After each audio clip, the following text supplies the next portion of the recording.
지난 주말 폭우를 비롯해 전국이 장마 전선의 영향을 받으면서 기습폭우와 높은 습도, 고온에 반복적으로 노출되고 있습니다.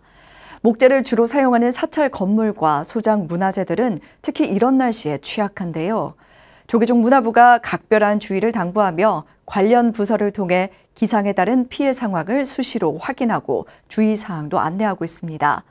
문화재 당국도 조계종과 긴밀한 협조 관계를 유지하며 피해 발생 시 즉각적인 지원을 위해 촉각을 세우고 있다고 합니다. 최준호 기자가 전해드립니다. 매년 폭우 기록을 갱신하며 극한 폭우, 극한 홍수라는 새로운 특보까지 만들어내고 있는 이상 기온 현상.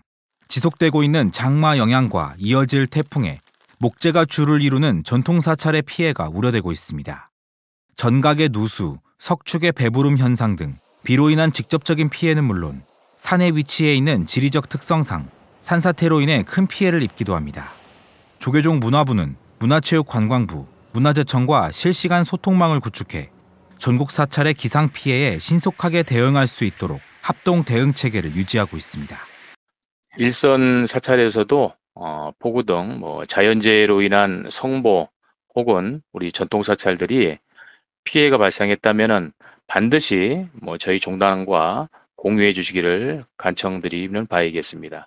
조계종 문화부는 장마 기간 동안 전국 교구 본사를 통해 지역 사찰의 피해 현황을 조사하고 있으며 주의사항과 피해 시 대응 방안을 안내하고 있습니다. 문화재청도 매년 문화재 보수 정비 사업을 실시하며 문화재 유지 보수와 함께 주변 정리를 병행해 풍수해 등 재난을 사전에 예방하는 데 주력하고 있습니다. 그 주변 정비에는 주로 배수로 시설에 대한 정비나 또는 그 주변에 있는 수목 정비 이런 것들도 같이 하고 있어요. 건물에 대한 부분과 그 주변 경관에 대한 부분도 있지만 사실은 풍수해나 이런 어떤 재난에 대해서 대비하는 데 필수적인 대책 중에 하나입니다. 특히 풍수해가 전체 문화재 재난 피해 중 87%를 차지하는 만큼 중장기적 종합대책을 마련하고 내년부터 사업을 시행한다는 계획도 진행 중입니다. 또한 장마와 태풍 등으로 전통사찰이나 사찰 소장 문화유산 등이 피해를 입었을 경우에는 문화재청에서 긴급정비나 보수비를 지원하고 있다며 즉각적인 신고를 당부했습니다.